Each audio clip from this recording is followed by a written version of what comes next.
I dribbled a bit of lube down the side. Hello dingers, this is a Husqvarna 40 chainsaw and we are going to bring it back to life. Oh yes we are, but firstly, thank you very much to Aspen for sponsoring this video. We'll tell you more about them in a moment. And if you get time, please click subscribe, it'd help us immensely. Right, let's get cracking. So the Husqvarna 40 means quite a lot to me because it's actually the reason why I've got such a fascination and interest in chainsaws and small machinery, because it was the Husqvarna 40 was the first saw that I ever took apart.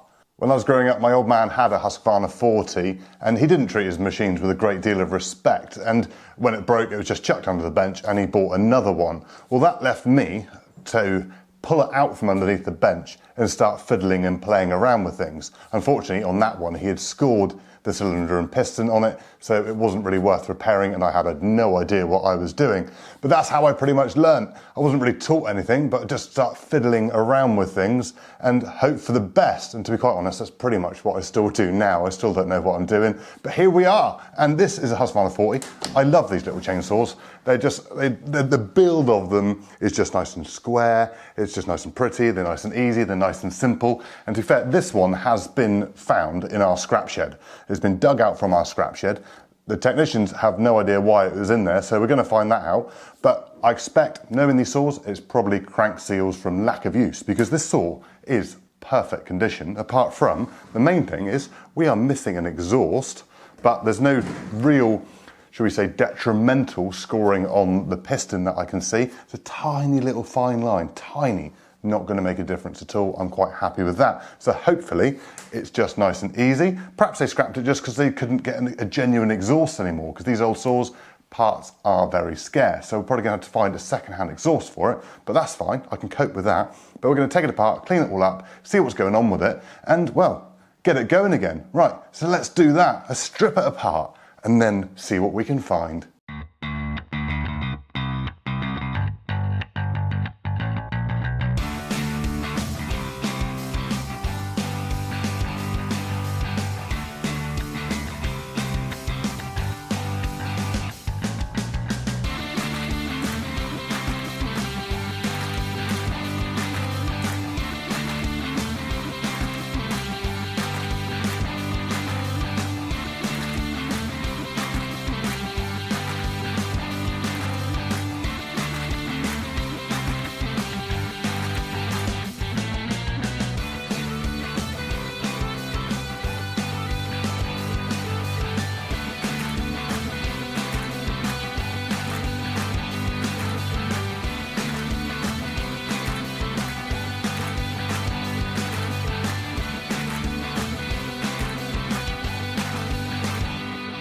Right, so I've broken it down into a load of pieces and I'm really happy because there's hardly anything missing and hardly anything broken. So I cleaned up the crankcase and cylinder and everything and it's now looking absolutely beautiful. It's almost looking like new. But we now need to do a pressure and vac test to make sure that that cylinder is sealing as well as it should, to see what pressure is holding inside. So seal up the cylinder, and what you're going to need are these little blanking plates, which you put one on the exhaust side, one on the inlet side to blank it out, and then you can pump up the cylinder to get the reading that you need to work out what the compression is. And now, for the bit where your spark plug goes, you've got this beautiful little adapter to be able to put your pipe onto.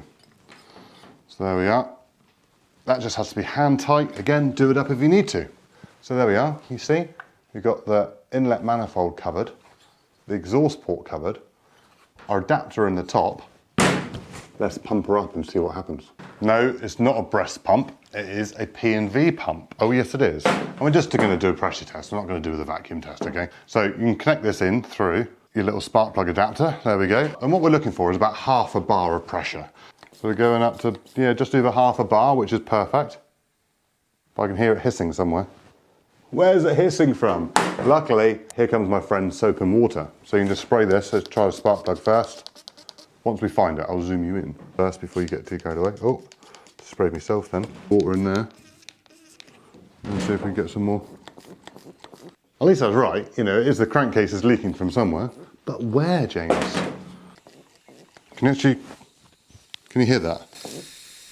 Can you hear that leaking? Induction tube. See a little black tube that comes off the back of the inlet manifold into the cylinder. Oh, we've got bubbles. Ooh, which is a terrible design anyway. So if you look in here, this is the induction tube, that little black bit between the yellow bit and the cylinder. Now if I spray some soapy water on that, you can see those bubbles in and around here where that cylinder is leaking back through that induction tube. So what does that mean? Well, simply, I need a new induction tube, which is great because I know you can get them.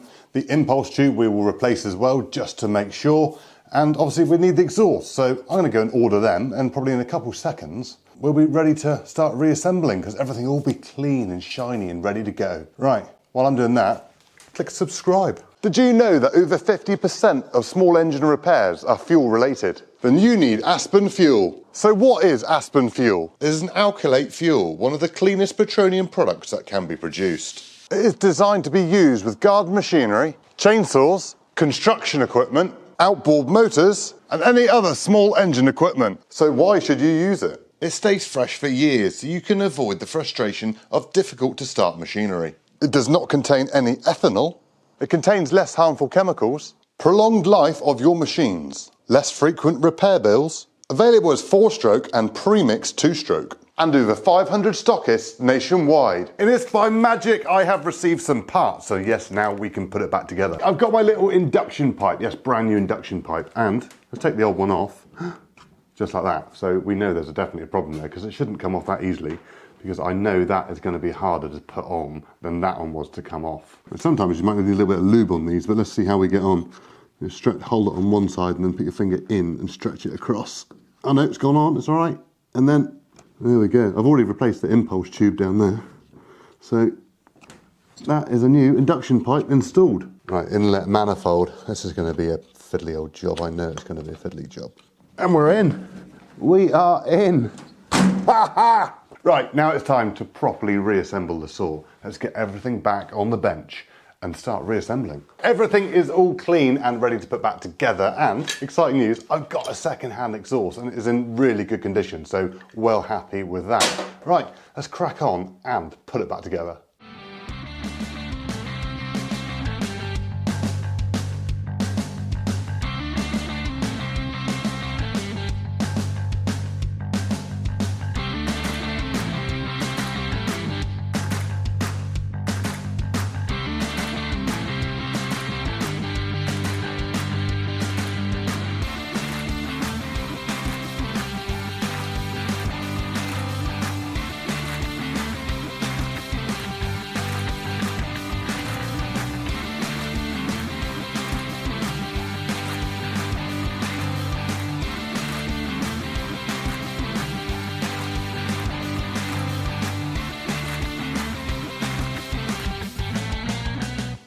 A slight change of plan because I wasn't going to replace the fuel pipe because I thought it was okay, but sod it, I'm going to replace it because it started cracking on the top, so let's replace that as well.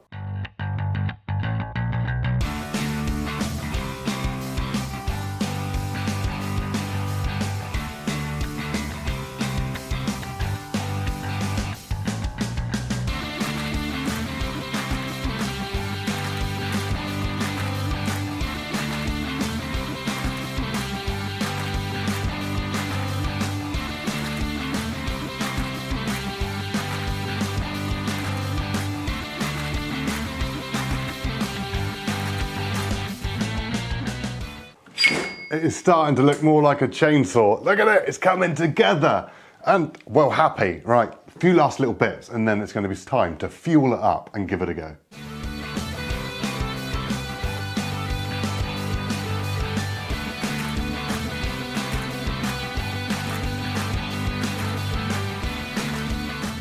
I f***ed it up. Oh yes I did. So I put the spring for the anti-vibe spring, AV spring, the wrong way around. So it's got to go through there and then bolt in. So whoops-a-daisy.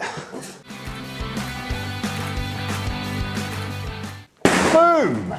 I also forgot to put the dogging teeth on, so I've done that now as well. So don't panic, don't panic. But it's now time to fuel up. And oh yes, what we're going to use? We are going to use Aspen Fuel. Of course we are, because we're sponsored by them. But even if we weren't, I would still use it 100%. I've been using it for 8 years myself before sponsorship. So take my word for it and buy it. You will not regret it. Right, fuel it up.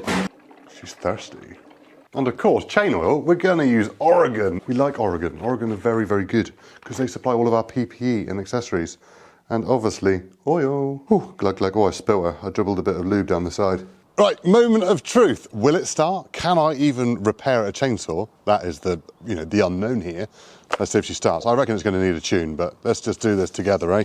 All right, brake off for a cold start. I'm one of them. Sorry if you don't agree. That's just me. Right, choke out, on switch on, brake off. Let's pull her over. First pull with the choke out. Obviously cut out. Let's see if she starts. She's smoking. Look at that. Right.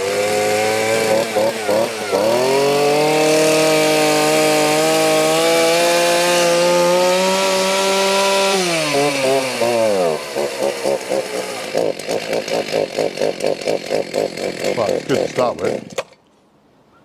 It sounded good to start with, now it's stopped. Let's try again.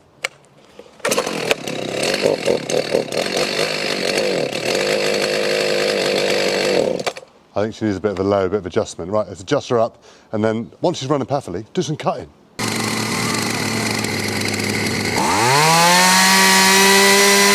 Right, so I just filmed some cutting with the beautiful Husqvarna 40 chainsaw. Unfortunately, I had the frame rate wrong, so you can see this now over my voice of what it looked like, but it worked really well. But right, let's do it in the right frame rate and do some more cutting. Let's do it! The good news is it now starts really, really well. So that tuning definitely helped. And take a brake off, because, that's just me. Going like a dream. Let's do some more cutting.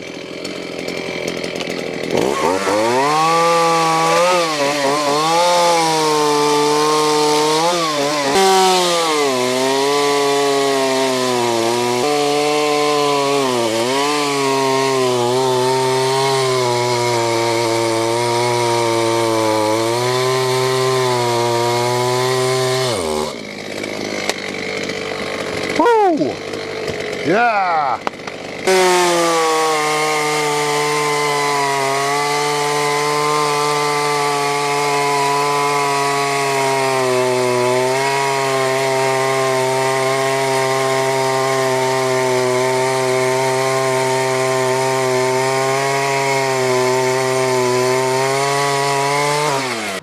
Right, cut some logs. Let's take this branch out of this tree. Oh yeah, haha, right, on.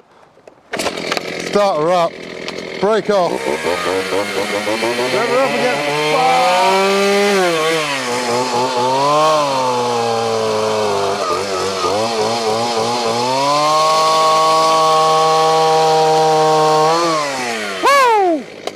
Right, so I'm well impressed with the little Husqvarna 40. It was the first saw I ever played with as a child, dragging it out from under the bench and tearing it apart. And I can promise you, I never got it back together and got it fixed again, because as I said, piston and ball was scored. So I'm well happy I got this going. Yeah, I need to give it a bit more of a tweak on the tuning, I appreciate that. For a 40cc saw in like a 12-inch piece of Sitka, which is just horrible to cut through anyway, I'm really impressed. I'm really proud of it. Very happy. It's very clean, very tidy. Definitely going to keep it. So even if you put in the comments saying I'd love to own that saw, tough, it's mine, I'm keeping it forever. Anyway, thank you very much for watching. We're Machinery Nation and we bring you videos every Tuesday and Friday all about tools and machinery. So please consider subscribing, like the video if you enjoyed it, and hit the notification bell so you don't miss out on any of our future videos. Thank you very much to Aspen for sponsoring. We'll see you in the next one. Cheerio.